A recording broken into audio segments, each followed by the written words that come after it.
नमस्कार किसान साथियों, खेती की पाठशाला में आप सभी का स्वागत है। मैं डॉक्टर अमन, कृषि विभाग हरियाणा से आज एक नई वीडियो आपके लिए लेके आया हूँ। पीएम किसान सम्मान निधि योजना के तहत भारत सरकार द्वारा जो 6,000 रुपये प्रति वर्ष अनुदान राशि किसान भाइयों के अकाउंट में डाली जाती है, उसके बारे में डिटेल में हम चर्चा करेंगे। सबसे पहले मैं आपको बताना चाहता हूँ, मेरा ये वीडियो बनाने का मकसद एक ही है। मैं कृषि विभाग से जुड़ा हुआ हूँ, तो हर एक कृषि विभाग की स्कीम जो भी हरियाणा सरकार द्वारा चलाई जाती है उसको आसान तरीके से किसान भाइयों तक पहुंचाना ही मेरा लक्ष्य है, ताकि हर वर्ग के किसान को समय रहते आवेदन कर पाने का समय मिले और उसका वो लाभ उठा पाए। इसके लिए आप सभी की भी एक जिम्मेवारी बनती है।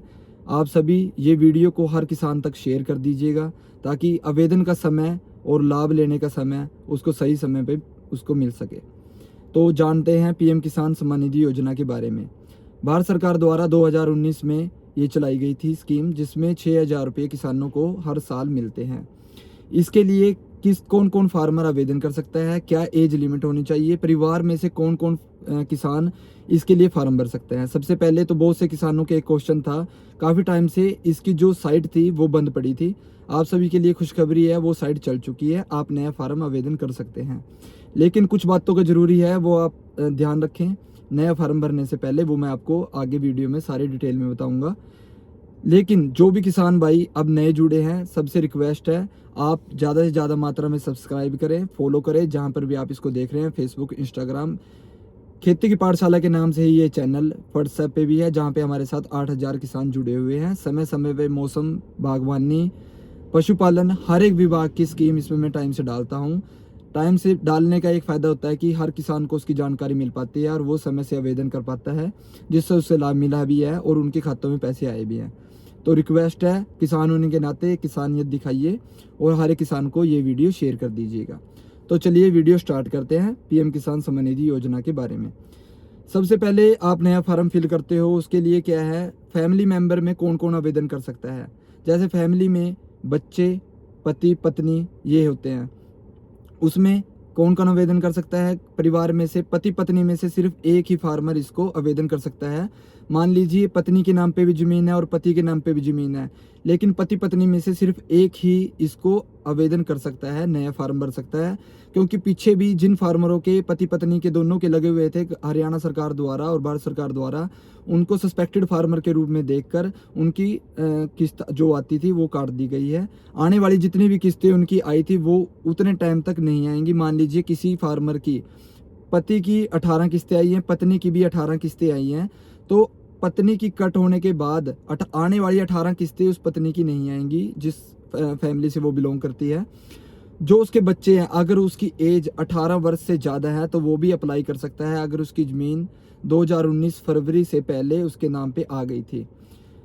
दूसरा मुख्य कारण होता है कि अगर आपकी ज़मीन विरासत में आपको मिली है, मान लीजिए फैमिली में से किसी की पीएम किसान के तहत किस्त आती थी और किसी कारणवश उसकी डेथ हो गई है, तो विरासत में ज़मीन आने के बाद 18 प्लस होने के बाद वो फैमिली का मेंबर उस विरासत के तौर पे अपना उनका डेथ सर्टिफिकेट लगाकर पीएम किसान का आवेदन कर सकता है। इसमें क्या क्या डॉक्यूमेंट ज़रूरी हैं, क्या क्या कहाँ पे आवेदन और कहाँ पे आपने इसको जमा करवाना है फार्म, उसके बारे में मैं आपको बता देता हूँ। लेकिन उससे पहले मैं बताता हूँ, जैसे किसी बहन की शादी हो चुकी है और वो अपने उसकी ज़मीन उसके घर से आती है, गांव से आती है, और उसकी ससुराल में उसके पति की भी फार्म उसके पति ने भर रखे हैं, तो वो नहीं, इसके लिए एलिजिबल नहीं है, वो फार्म नहीं भर सकता। क्योंकि घर में मैंने पहले बताया कि एक मेंबर ही इसका यूज़ कर सकता है, एक मेंबर ही इसका आवेदन कर सकता है और पैसे प्राप्त कर सकता है।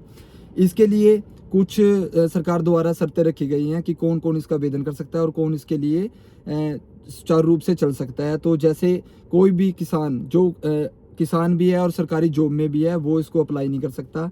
दूसरा, कोई टैक्स पेयर है, अगर टैक्स पेयर है तो वो भी उसके लिए यह है स्कीम नहीं है। एक्स सरपंच हो गया, सरपंच हो गया, मेयर हो गया, एमएलए, मिनिस्टर हो गया, चाहे वो पूर्व हो चाहे वो करंट में हो, वो इसका आवेदन नहीं कर सकते। डॉक्टर हो गए, इंजीनियर हो गए, चार्टेड अकाउंट हो गया, ग्रुप सी, बी, ए, ये 3 जो ग्रुप होते हैं अफसर लाइन के, वो भी इसको आवेदन नहीं कर पाएंगे। ग्रुप डी का किसान अगर उसके पास में ज़मीन है तो वो इसका आवेदन कर सकता है। लेकिन माइनर से माइनर किसान के पास ज़मीन कितनी होनी चाहिए यह स्कीम आवेदन करने के लिए। इसके लिए उसके पास होनी चाहिए 1 कनाल 14 मरले। यह क्यों रखी गई है? क्योंकि एक एग्रीकल्चर लैंड के लिए 1 कनाल 14 मरले ही गवर्नमेंट द्वारा एक क्राइटेरिया बनाया हुआ है कि किसानी दौर उसमें ही आता है कि अगर जिस किसान के पास 1 कनाल 14 मरले से ऊपर ज़मीन हो वो इसका आवेदन कर सकता है। ज़्यादा से ज़्यादा जितनी मर्जी ज़मीन हो 4-5 एकड़ 10 एकड़ 15 एकड़ किसान इसको अप्लाई कर सकते हैं। तीसरा महत्वपूर्ण बात है कि 1 फरवरी 2019 से पहले जिसके नाम पे ज़मीन आई है वो इसको फार्म आवेदन कर सकते हैं। जैसे मैंने पीछे बताया है कि विरासत के रूप में भी कर सकते हैं, लेकिन मेनली 1 फरवरी 2019 से पहले ज़मीन का इंतकाल है तो वो इसका आवेदन कर सकते हैं। ज़मीन कम से कम ये मैंने आपको बता दी है। प्रोसेस क्या रहेगा? सबसे पहले आपने इसका ऑनलाइन आवेदन करना है किसी भी CSC सेंटर पे। वहाँ पर आपको एक प्रिंट मिलेगा। उस प्रिंट पे वो पटवारी का एक प्रोफार्मा होता है जिस पे पटवारी की वेरिफिकेशन करानी है आपने। वो पटवारी की वेरिफिकेशन करवाने के बाद उस पे सरपंच नंबरदार के साइन करवाने हैं। आपका आधार कार्ड हो गया, फ़र्द हो गई, इंतकाल हो गया ज़मीन का, और तीसरा पटवारी की रिपोर्ट होगी जो उसने दी थी।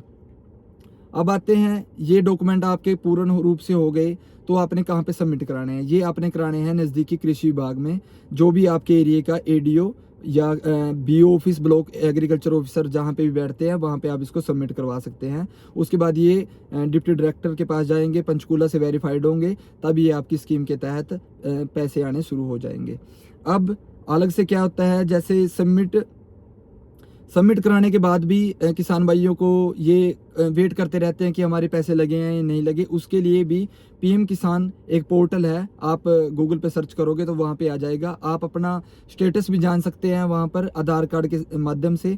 अगर किसान भाई ने किसी ने नया आवेदन किया है और वो जानना चाहता है कि मेरा स्टेटस क्या है, वो गवर्नमेंट द्वारा पास कर दिया है या रिजेक्ट हो गया, वहाँ पे सेल्फ रजिस्ट्रेशन के नाम से एक आइकन आता है, वहाँ पे अपना आधार कार्ड डाल के आप वो भी जान सकते हैं कि आपका स्टेटस करंट क्या है, कहाँ तक वो पहुँच गया है और आवेदन पास हुआ है या रिजेक्ट हुआ है।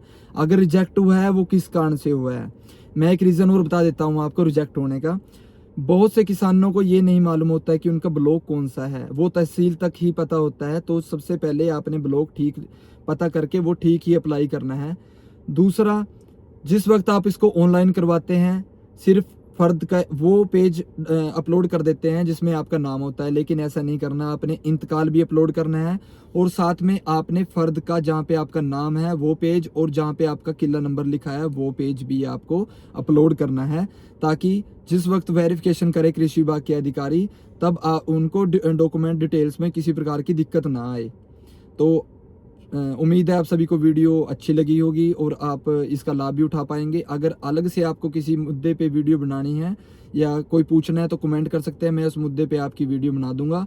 बहुत बहुत धन्यवाद। वीडियो को शेयर जरूर कर दीजिए किसान भाइयों, क्योंकि आप एक शेयर से किसी किसान का फ़ायदा हो जाएगा। हरियाणा सरकार और भारत सरकार द्वारा बहुत स्कीम चलाई जाती हैं जिससे बहुत से किसान वंचित रह जाते हैं। मेरा एक ही उद्देश्य है और मैं चाहता हूं कि आप भी मेरे उद्देश्य में सहयोग करें, हर एक किसान तक वीडियो पहुँचाए ताकि किसी भी कारण में उसको दिक्कत ना आए और हर स्कीम का लाभ मिल पाए। Thank you.